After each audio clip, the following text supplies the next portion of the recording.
मित्रों, स्वागत है आपका स्टडी 99.9 के इस यूट्यूब चैनल पर। मित्रों, मुझे खेद है कि मैं 2 दिन कुछ व्यक्तिगत कारणों से एब्सेंट रहा।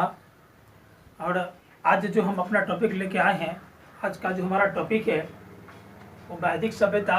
आज हम लोग वैदिक सभ्यता पर चर्चा करेंगे, बातें करेंगे। तो मित्रों, वैदिक सभ्यता को वैदिक सभ्यता क्यों कहा जाता है, इस पर भी चर्चा करेंगे। तो वैदिक सभ्यता को वैदिक सभ्यता इसलिए कहा जाता है कि इसी समय में वेद का निर्माण हुआ था। वेद के बारे में हम लोग जानते होंगे कि 4 वेद होते हैं, ऋग्वेद, सामवेद, यजुर्वेद और अथर्ववेद। तो वैदिक सभ्यता के अंतर्गत ही इन चारों वेदों का निर्माण हुआ है, इसीलिए हम लोग इसे वैदिक सभ्यता के नाम से जानते हैं। तो वैदिक सभ्यता को, इसका जो काल है ये 1500 BC से लेकर 600 BC तक है। BC का अर्थ बिफोर क्राइस्ट, इसहाक के जन्म से पहले, जिसे हम ईस्वी पूर्व भी कहते हैं। तो वैदिक सभ्यता का जो काल है वो 1500 BC से लेकर 600 BC तक रहा है। अब वैदिक सभ्यता को 2 भागों में बांटकर हम लोग अध्ययन करेंगे, बातें करेंगे। पहला है पूर्व वैदिक काल और दूसरा है उत्तर वैदिक काल। तो पूर्व वैदिक काल का जो काल है वो 1500 BC से लेकर 1000 BC तक का काल है, और उत्तर वैदिक का जो काल है वो 1000 BC से लेकर 600 BC तक का काल है। तो मित्रों, पूर्व वैदिक काल को हम लोग ऋग वैदिक काल भी कहते हैं, क्योंकि ऋग्वेद की रचना इसी काल में हुई थी। पूर्व वैदिक काल में ही ऋग्वेद की रचना हुई थी, इसीलिए पूर्व वैदिक काल को हम लोग ऋग वैदिक काल के नाम से भी जानते हैं। तो इसके दरमियान हम चर्चा करेंगे कि आर्यों का आगमन, ये आर्य कौन थे, आर्य का क्या अर्थ होता है। तो मित्रों, आर्य एक संस्कृत भाषा का शब्द है जिसका अर्थ होता है श्रेष्ठ। तो ये आर्य लोग का जो आगमन हुआ था, इनके संबंध में विभिन्न प्रकार के विद्वानों में मतभेद है। सभी विद्वानों का मानना अलग अलग है। यहाँ देखते हैं, सबसे पहला है बाल गंगाधर तिलक। तो बाल गंगाधर तिलक का मानना है कि आर्य जो थे वो आर्कटिक प्रदेश से आए थे। तब आर्कटिक प्रदेश, ये प्रदेश कहाँ होता है मित्रों, हम मान लेते हैं ये एक पृथ्वी है, इसके बीच में एक रेखा खींची होती है जिसको हम लोग विषुवत रेखा कहते हैं या फिर भूमध्य रेखा कहते हैं। इसके उत्तरी छोर को उत्तरी गोलार्ध और दक्षिणी छोर को दक्षिणी गोलार्ध। इसके जो सबसे ऊपरी बिंदु होते हैं इसको हम लोग कहते हैं ध्रुव, उत्तरी ध्रुव। तो बाल गंगाधर तिलक का यही मानना है कि आर्य जो आए थे वो ध्रुवीय प्रदेश से आए थे, ध्रुव से आए थे, आर्कटिक प्रदेश से। और इन्होंने इसका जो जिक्र किया है, इनका पुस्तक है the Arctic home of the Vedas, the Arctic home of the Vedas. इन्हीं पुस्तकों में इन्होंने चर्चा की कि आर्यों का आगमन हुआ है आर्कटिक प्रदेश से। फिर आगे देखते हैं, अगला विद्वान है DS द्विवेदी। तो DS द्विवेदी का मानना है कि ये देविका प्रदेश से आए थे। ये देविका प्रदेश है कहाँ, तो देविका प्रदेश की बात करें तो ये अफगानिस्तान में है। तो यहाँ DS द्विवेदी के अनुसार आर्यों का जो आगमन हुआ था वो देविका प्रदेश से हुआ था और ये अफगानिस्तान में पड़ता है। अगला विद्वान है डी कल्ला। डी कल्ला के अनुसार आर्य जो थे वो कश्मीर से आए थे, जो हिमालय के क्षेत्र से। फिर नेक्स्ट है संपूर्णानंद और अविनाश चंद्र दास। इनका मानना था कि आर्य का आगमन जो हुआ है वो सप्त सैंधव प्रदेश से हुआ है। ये सप्त सैंधव प्रदेश क्या होता है मित्रों, तो सप्त सैंधव प्रदेश जो होता है ये पंजाब का एक ऐसी भूमि थी जहां से 7 नदियां गुजरती थी, जिसमें इन 7 नदियों में जिनका नाम है वो सिंध नदी, रावी नदी, झेलम नदी, चिनाब नदी, ब्यास नदी, सतलज नदी और सरस्वती नदी। इन्हीं 7 नदियों के कारण इसको सप्त साधव प्रदेश कहा गया है। कौन कौन सी नदी, एक बार दोबारा फिर सुन ले, याद हो जाएगा। तो वो नदी थी सिंध नदी, फिर रावी नदी, झेलम नदी, चिनाब नदी, ब्यास नदी, सतलज नदी और सरस्वती नदी। ये 7 नदियाँ पंजाब के उन क्षेत्रों से गुजरती थी, तो इसीलिए इसको सप्त साधव प्रदेश के नाम से भी जाना जाता है। तो ये मानना है संपूर्णानंद का और अविनाश चंद्र दास, ये दोनों विद्वानों का मानना है ये। फिर आगे देसी मत में देखते हैं कि यहाँ गंगानाथ झा का मानना है कि गंगा यमुना के दोआब क्षेत्र से इनका आगमन हुआ था। तो मित्रों, यहाँ दोआब क्षेत्र क्या होता है, एक शब्द नया आया, दोआब। तो दोआब का अर्थ होता है कि ये गंगा और यमुना का पानी जहाँ तक जाता था, जो इसका सिंचित क्षेत्र था, वो सारे क्षेत्र दोआब कहलाता है। तो गंगानाथ झा के अनुसार इसका जो आगमन था आर्यों का, वो गंगा यमुना का दोआब क्षेत्र था। इस क्षेत्र को महर्षि क्षेत्र के नाम से भी हम लोग जानते हैं, महर्षि क्षेत्र के नाम से भी इस क्षेत्र को जानते हैं। तो ये हमारे देसी मत थे, ये हमारे देसी विद्वानों का मत था। इसको हम लोग एक बार और रिवीजन कर लेते हैं। बाल गंगाधर तिलक, इनकी एक पुस्तक है the Arctic home of the Vedas, उन्होंने उसमें उसका वर्णन किया है कि इनका आगमन जो हुआ था आर्कटिक प्रदेश से हुआ था। और DS द्विवेदी देविका प्रदेश से, यहाँ डी देविका, डी से हम लोग उसको कंपेयर कर सकते हैं, कोऑर्डिनेट कर सकते हैं इसको। यहाँ डी कल्ला है, तो कल्ला से कश्मीर कोऑर्डिनेट कर सकते हैं याद करने के लिए। फिर संपूर्णानंद है, तो सप्त साधव प्रदेश। इसके साथ साथ एक और नाम याद रखना है, अविनाश चंद्र दास। फिर आगे गंगानाथ झा है, तो गौ से गंगा, फिर गौ से गंगा यमुना का दोआब, ये भी हमको याद रखने का एक ट्रिक हो गया। अब विदेशी मत की अगर बात करें हम लोग, तो सर विलियम जोन्स थे, इनका मानना था कि आर्यों का जो आगमन हुआ है वो यूरोप से हुआ है। यूरोप में किन देशों से, जर्मनी, हंगरी और दक्षिणी रूस वाले क्षेत्र से इसका आगमन हुआ है। एक विद्वान है विदेशी मैक्स मूलर, तो मैक्स मूलर के अनुसार जो आर्यों का आगमन माना जाता है वो मध्य एशिया से माना जाता है, और इसको हम लोग बैक्टीरिया क्षेत्र भी कहते हैं। तो ये तो था आर्यों के आगमन के विषय में विद्वानों में मतभेद। परंतु मित्रों, अगर ऐसा होता है कि अगर हमारे सामने प्रश्न आ जाएगा कि आर्यों का आगमन कहाँ से हुआ और ऑप्शन हमको ढूंढना होगा, तो ऐसी परिस्थिति में हम लोग मध्य एशिया को टिक करेंगे, मध्य एशिया हमारा सही उत्तर हो जाएगा। अब हम जानते हैं इसके अध्ययन के स्रोतों के बारे में, किन किन स्रोतों से हम लोग वैदिक सभ्यता के बारे में जानकारी हासिल करते हैं। तो इनके स्रोतों में एक पुरातात्विक स्रोत है और साहित्यिक स्रोत है, 2 प्रकार के स्रोत हमारे पास अवेलेबल है। तो पुरातात्विक स्रोत में एक स्रोत है बोझगोई अभिलेख। ये अभिलेख 1400 BC पुराना है। मित्रों, इस अभिलेख में वैदिक सभ्यता के 4 देवताओं का उल्लेख मिलता है। तो कौन कौन से देवता का उल्लेख मिलता है? इंद्र का उल्लेख मिलता है, वरुण का उल्लेख मिलता है, मित्र का उल्लेख मिलता है, और एक नासत्य। मित्रों, यहाँ कंफ्यूजन होगा कि ये नासत्य क्या था, नासत्य कौन सा देवता था? तो मित्रों, ये चिकित्सा का देवता था,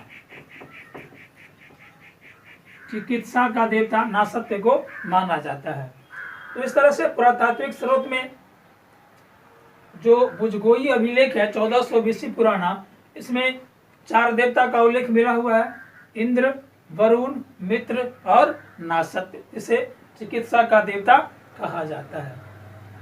फिर एक है पूर्व वैदिक काल में एक अभिलेख मिला है गौड़िक मृदभांड, उत्तर वैदिक काल में मिला चित्रित धूसर मृदभांड। तो ये भी हमको याद रखनी है। प्रश्न अगर आ जाता है कि गौड़िक मृदभांड किस काल का अभिलेख है, तो हम लोग कहेंगे पूर्व वैदिक काल का अभिलेख है। फिर चित्रित घूसर मृदभांड जो है ये उत्तर वैदिक काल का अभिलेख है। ये तो पुरातात्विक स्रोत हो गए। अब साहित्यिक स्रोत की अगर हम बात करें, तो साहित्यिक स्रोत में ये 4 वेद, उपनिषद, आरण्यक, ये सारे साहित्यिक स्रोत के अंतर्गत आते हैं। तो साहित्यिक स्रोत में सबसे पहले हम लोग बात करेंगे ऋग्वेद की। तो मित्रों, ऋग्वेद को सबसे प्राचीन वेद कहा जाता है, क्योंकि चारों वेदों में जिस वेद की सबसे पहले रचना हुई वो है ऋग्वेद, इसीलिए इसको सबसे प्राचीन वेद भी कहा जाता है। इसके जो संकलन करता थे वो कृष्ण द्वैपायन और वेद व्यास, कृष्ण द्वैपायन और वेद व्यास इसके संकलन कर्ता माने जाते हैं। और ऋग्वेद में अगर मंडल की बात करते हैं तो 10 मंडल है। तो मंडल क्या होता है? मंडल भी एक नया शब्द।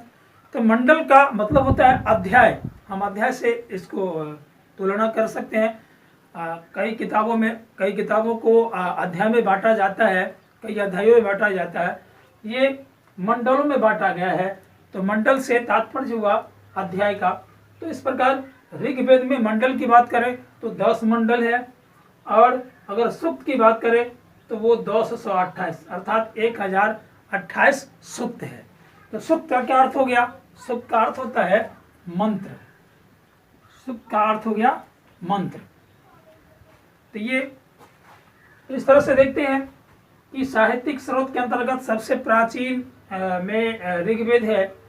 उसके बाद ऋग्वेद सबसे प्राचीन वेद संकलन करता है, इसका हो गया कृष्ण द्वैपायन और वेद व्यास। इसमें मंडल की बात करें तो 10, सूक्त की बात करें तो वो 1028 है। अब इन 10 मंडलों में ये पहला मंडल और 10वां मंडल, इस मंडल को बाद में जोड़ा गया। ये हमको याद रखना है, इसको नया मंडल भी कहा जाता है और इसको बाद में जोड़ा गया है। अब हम आगे बात करते हैं तीसरा मंडल की। तो मित्रों, तीसरा मंडल में गायत्री मंत्र का उल्लेख है। अगर ऐसा प्रश्न आता है कि गायत्री मंत्र का उल्लेख कहाँ मिलता है, किस मंडल में मिलता है, तो हम लोग कहेंगे तीसरे मंडल में मिलता है। और इस गायत्री मंत्र की रचना किसने की थी? तो रचना विश्वामित्र ने की थी। गायत्री मंत्र की रचना विश्वामित्र ने की थी।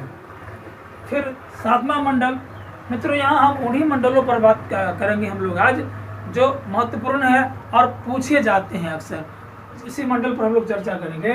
तो तीसरा मंडल में हो गया गायत्री मंत्र, जिसकी रचना विश्वामित्र ने की थी। फिर 7वां मंडल है। ये 7वां मंडल में 10 राग युद्ध का उल्लेख है।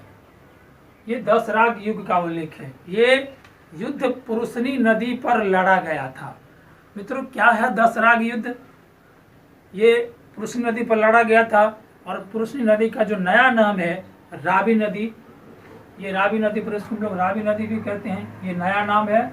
और इसका प्राचीन नाम की अगर बात करें तो ये पुरुषनी नदी इसको कहा जाता है।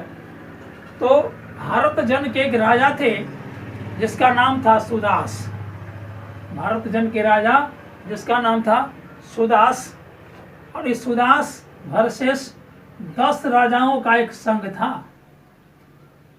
इन दोनों के बीच, अर्थात भारत जन के एक राजा सुदास और 10 राजाओं के संग, इन दोनों के बीच में युद्ध लड़ा गया था।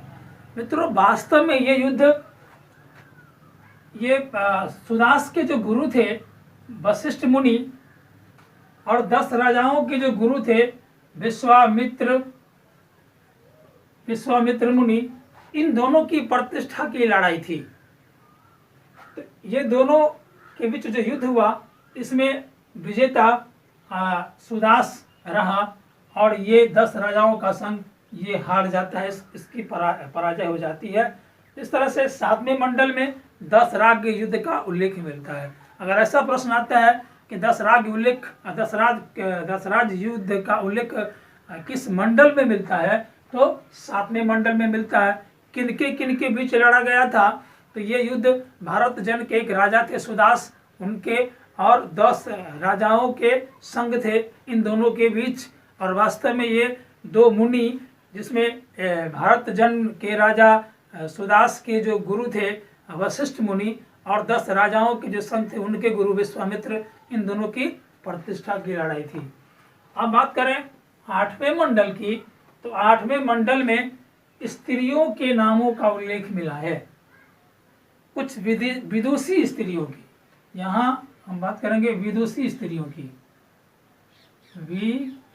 विदुषी स्त्रियों की बात करेंगे। इसका उल्लेख मिला हुआ है जिसमें उनका नाम है लोपामुद्रा, घोषा, सिक्ता, आपला, विश्वतारा। मित्रों ये उन स्त्रियों का नाम है जो इस सभ्यता में, इस काल में विदुषी स्त्रियां थी। तो स्त्री का जो स्थिति था इस काल में अच्छी मानी जाती है। हम चर्चा करेंगे आगे, जब पूर्ववादी काल पर चर्चा करेंगे, उत्तरवादी काल में चर्चा करेंगे, तब स्त्रियों की स्थिति कैसी थी उन पर चर्चा करेंगे। फिलहाल इसकी मुख्य बातें हम ये जान लेते हैं कि 8वें मंडल में विदुषी स्त्रियों का उल्लेख मिलता है जिसमें लोपामुद्रा, घोषा, सिक्ता, आपला और विश्वतारा है। अब 9वां मंडल की अगर बात करें तो 9वां मंडल सोमदेव को समर्पित है।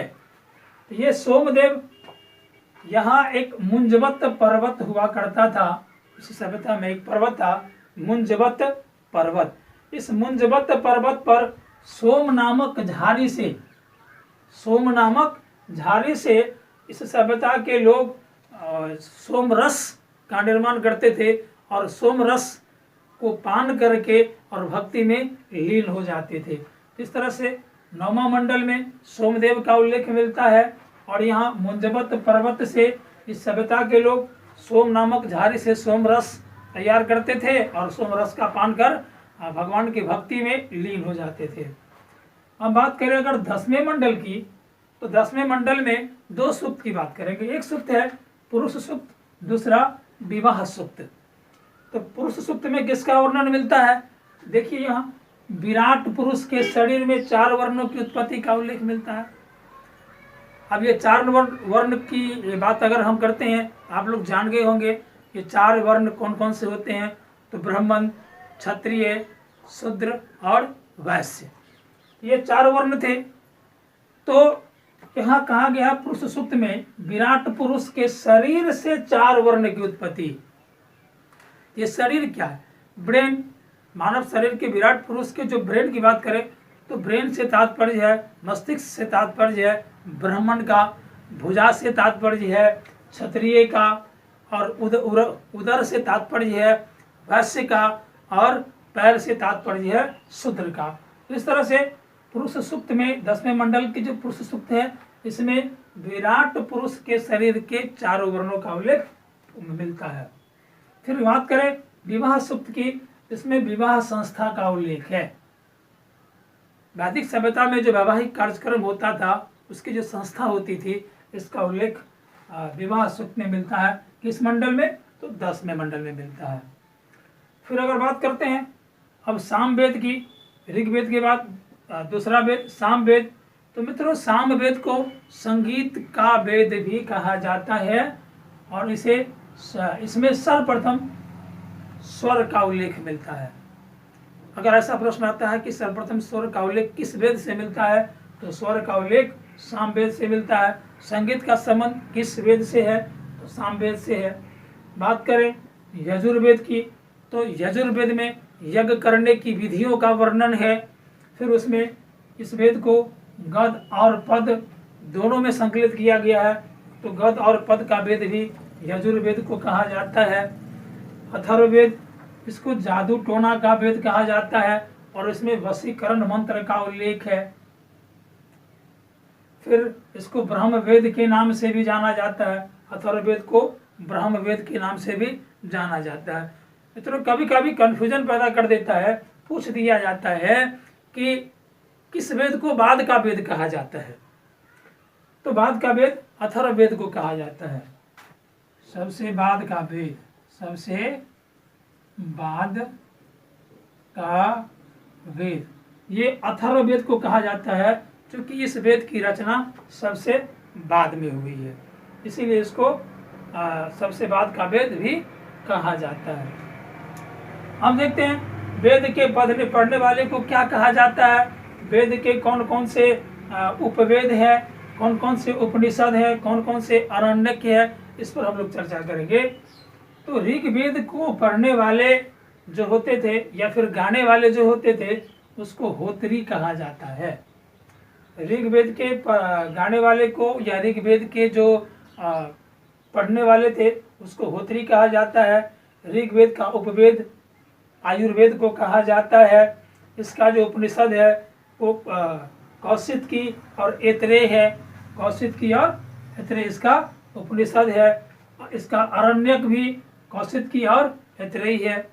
इस प्रकार से हो गया। ऋग्वेद को पढ़ने वाले होत्री कहलाए, इसका उपवेद आयुर्वेद कहलाए। ऋग्वेद का जो उपनिषद है वो कौशिक की और ऐतरेय है। इसका जो आरण्यक है, आरण्यक में भी कौशिक की और ऐतरेय है। फिर सामवेद के पढ़ने वाले को, सामवेद को जो पढ़ने वाले होते थे उसको उद्गाता कहा जाता है।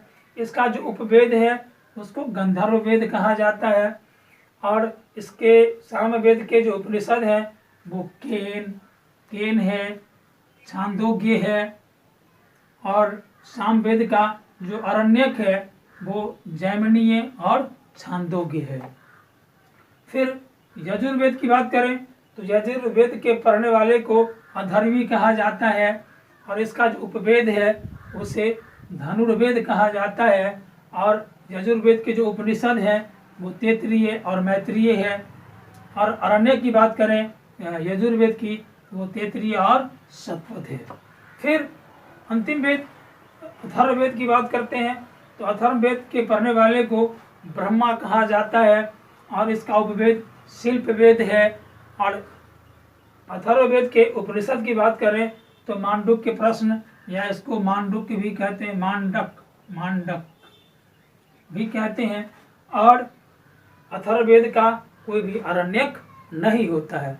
तो मित्रों, कभी कभी ऐसा भी प्रश्न आ जाता है कि पूछ देगा कि निम्न में से किस वेद का आरण्यक नहीं है, तो हम लोग टिक करके आएंगे अथर्ववेद।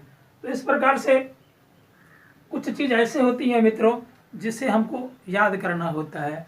ये सारे चीज़ जिनको मैंने चर्चा की, तो ये सब थोड़ा सा ध्यानपूर्वक देखना है, ताकि इसको हमको याद करना पड़ेगा और याद कर लेंगे।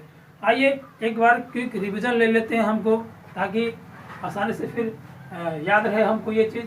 तो हम ये वैदिक सभ्यता जिसका काल माना जाता है 1500 BC से लेकर 600 BC तक, वैदिक काल को 2 भागों में बांटा गया है।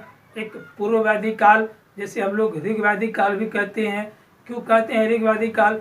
क्योंकि पूर्व वैदिक काल में ही ऋग्वेद की रचना हुई थी, इसीलिए इसको पूर्व वैदिक काल कहते हैं। बाकी 3 वेद, सामवेद, यजुर्वेद और अथर्ववेद, इसकी रचना उत्तर वैदिक काल में हुई है। तो इसीलिए पूर्व वैदिक काल को हम लोग ऋग वैदिक काल के नाम से जानते हैं, क्योंकि ऋग्वेद की रचना इसी काल में हुई थी। और ऋग्वेद का जो काल है वो 1500 BC से लेकर के 1000 BC तक है। उत्तर वैदिक काल की बात करें तो इसका काल 1000 BC से लेकर 600 BC तक है। फिर इसके आगमनों पर चर्चा करें तो बाल गंगाधर तिलक, इन्होंने अपनी पुस्तक the Arctic home of the Vedas में ये चर्चा किया है कि आर्य का आगमन आर्कटिक प्रदेश से हुआ था, ध्रुवीय प्रदेश से हुआ था। फिर DS द्विवेदी की बात करें तो ये कहते हैं देविका प्रदेश से इसका आगमन हुआ था, जो अफगानिस्तान में है। फिर डी कल्ला की बात करें तो ये कहता है कश्मीर से इसका आगमन हुआ था, और जो हिमालय के क्षेत्र से। फिर संपूर्णानंद की बात करें और अविनाश चंद्र की बात करें तो ये सप्त सैंधव प्रदेश से इसका आगमन हुआ था। सप्त सैंधव प्रदेश के बारे में भी हमने थोड़ी चर्चा की थी। सप्त सैंधव प्रदेश क्षेत्र को क्यों कहा जाता है? क्योंकि इधर से 7 नदियाँ गुजरती है, पंजाब वाले क्षेत्र जो थे वहाँ से। जैसे कि अगर हम एक बात कर लें, ये भारत है, ये प्रदेश की बात करें, ये पंजाब का प्रदेश था। इसी क्षेत्र को सप्त सैंधव प्रदेश के नाम से जाना जाता है, क्योंकि यहाँ 7 नदियाँ गुजरती थी, सिंधु, रावी, चिनाब, झेलम, ब्यास, सतलज और सरस्वती। इन्हीं 7 नदियों के गुजरने के कारण इन्हें सप्त सैंधव प्रदेश के नाम से भी जाना जाता है। फिर अगला भारतीय विद्वान है गंगानाथ झा। इसका मानना है कि गंगा यमुना के द्वाब क्षेत्र से ये आए थे, और इसे महर्षि का क्षेत्र भी हम लोग कहते हैं। विदेशी मत की अगर चर्चा करें तो सर विलियम जोन्स का मानना है कि ये यूरोप से आए थे। यूरोप में जर्मनी, हंगरी या फिर दक्षिणी रूस से आए थे। फिर अगर मैक्स मुलर की बात करें तो मैक्स मुलर कहते हैं कि ये मध्य एशिया से आए थे। इस क्षेत्र को, मध्य के क्षेत्र को बैक्टीरिया क्षेत्र के नाम से भी जाना जाता है। अब अध्ययन स्रोत में एक पुरातात्विक स्रोत, दूसरा साहित्यिक स्रोत। पुरातात्विक स्रोत में जो सबसे महत्वपूर्ण स्रोत है वो बुजगोई का अभिलेख है, और बुजगोई का अभिलेख 1400 BC पुराना है। इस अभिलेख में 4 देवताओं का वर्णन है, इंद्र का वर्णन है, वरुण का वर्णन है, मित्र का वर्णन है और नासत्य का वर्णन है। और नासत्य चिकित्सा का देवता माना जाता है इसको। फिर एक गौरिक मृतभांड जो पूर्व वैदिक काल से संबंधित है, चित्रित धूसर मृतभांड जो उत्तर वैदिक काल से संबंधित है, और साहित्यिक स्रोत में ऋग्वेद जिसे सबसे प्राचीन वेद कहा जाता है, और इसके संकलनकर्ता कृष्ण द्वैपायन थे और वेदव्यास थे। इसमें 10 मंडल और 1028 सूक्त है। मंडल का अर्थ अध्याय से है, सूक्त का अर्थ मंत्र से है। और इस मंडल में पहला और 10वां मंडल को सबसे बाद में जोड़ा गया, ये भी हमको याद रखना है, क्योंकि कभी कभी प्रश्न ऐसा भी आता है कि कौन से मंडल बाद में जोड़े गए, तो हमको याद रखना है पहला और 10वां। फिर तीसरा मंडल की अगर बात करें तो तीसरा मंडल में गायत्री मंत्र का उल्लेख है, जिस गायत्री मंत्र का जो रचना की थी, इसकी रचना विश्वामित्र ने की थी। फिर 7वें मंडल में अभी चर्चा किया कि 10 राग युद्ध हुआ था, और ये 10 राग युद्ध भरत जन के राजा थे एक, जिसका नाम था सुदास, और 10 राजाओं के संग इन दोनों के बीच में लड़ा गया था, जिसमें सुदास की विजय हुई थी। और वास्तव में ये लड़ाई प्रतिष्ठा की लड़ाई थी। तो किनकी प्रतिष्ठा की लड़ाई थी, तो वो भरत जन के राजा सुदास के जो गुरु थे वशिष्ठ मुनि, और 10 राजाओं के संग के जो गुरु थे विश्वामित्र, इन दोनों की प्रतिष्ठा की लड़ाई थी। फिर 8वें मंडल की बात करते हैं तो 8वें मंडल में कुछ विदुषी स्त्रियों का उल्लेख मिलता है, जिसमें लोपामुद्रा, घोषा, सिक्ता, आपला और विश्वतारा है। 9वां मंडल की बात करते हैं तो 9वां मंडल में सोमदेव को समर्पित है ये मंडल। इसमें एक मुंजबत पर्वत था इस क्षेत्र में, और मुंजबत पर्वत में सोम नामक झाड़ियाँ होती थी, और इस झाड़ियों से ये लोग सोम रस तैयार करते थे, और सोम रस को पान करने के बाद ये लोग भक्ति में लीन हो जाया करते थे। फिर बात करते हैं 10वें मंडल की। 10वें मंडल में 2 सूक्त याद रखना है, एक पुरुष सूक्त, दूसरा विवाह सूत्र। तो पुरुष सूक्त में एक विराट पुरुष के शरीर से 4 वर्णों का उल्लेख मिलता है, तो मस्तिष्क से ब्राह्मण का, भुजा से क्षत्रिय का, उदर से वैश्य का, और पैर से शूद्र का। फिर विवाह सूक्त की बात करते हैं। विवाह सूक्त में विवाह नामक संस्था का उल्लेख मिलता है। फिर सामवेद की अगर बात करें तो सामवेद को संगीत का वेद कहा जाता है, और सर्वप्रथम स्वर का उल्लेख जिस वेद में हुआ है वो है सामवेद। यजुर्वेद में यज्ञ के विधियों का वर्णन है, यज्ञ करने की विधियों का वर्णन, और इस वेद को गद और पद का वेद भी कहा जाता है। फिर अंतिम में अथर्ववेद, जिसमें जादू टोना और वशीकरण मंत्र का उल्लेख है, और साथ में इसको ये भी याद रखना है कि इसको ब्रह्म वेद के नाम से भी जाना जाता है। कभी कभी प्रश्न ऐसा भी आ जाता है कि किस वेद को ब्रह्म वेद कहा जाता है, तो हम टिक करेंगे अथर्ववेद। अथर्ववेद को ही ब्रह्म वेद कहा जाता है, और सबसे बाद का वेद ये भी अथर्ववेद को ही कहा जाता है। अब ये वेद पढ़ने वाले को क्या कहा जाता है, थोड़ा यहाँ ध्यान देना है, क्योंकि एक टिपिकल चीज़ होता है, इसको थोड़ा सा याद करना होता है मित्रों, इसलिए यहाँ ध्यान देना है कि ऋग्वेद की जो पढ़ने वाले उसको होत्री कहा जाता था। ऋग्वेद का उपवेद आयुर्वेद था। इसके जो उपनिषद है वो कौशतकी और ऐतरेयी है। अरण्यक भी इसका कौशतकी और ऐतरेयी है। सामवेद की बात करें तो इसके पढ़ने वाले को उद्गाता कहा जाता है, और इसका उपवेद गंधर्व वेद है।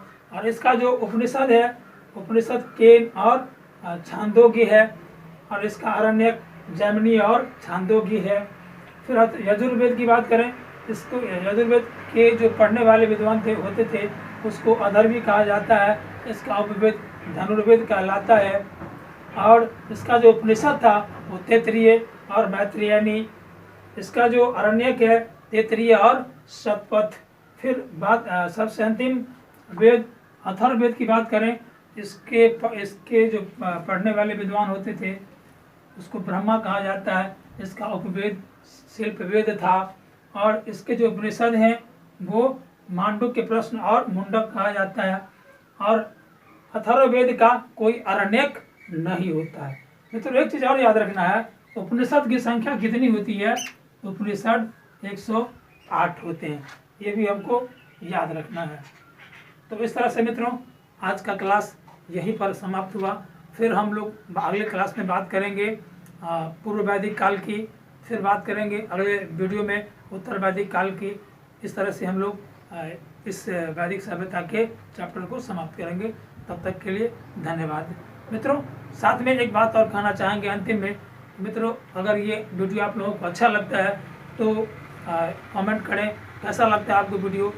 तो कमेंट के अनुसार हम भी उस पर कार्य करेंगे, वैसे ही पढ़ाने का प्रयास करेंगे। और साथ में सब्सक्राइब कर दें इस चैनल को, ताकि जो भी वीडियो अपलोड किए जाए वो आपको आसानी से उपलब्ध हो जाए और आपकी तैयारी बेहतर हो सके। धन्यवाद।